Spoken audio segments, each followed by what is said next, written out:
கருப்பசாமி வேட்டைக்கு போறாரு. இப்போ இருட்டு நேரம் ஊருக்குள் வருவாரு.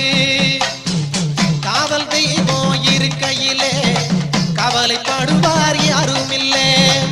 ஏவல் பின்னி ஏதும் இல்லை எங்க சாமி எல்லையிலே. கருப்பசாமி வேட்டைக்கு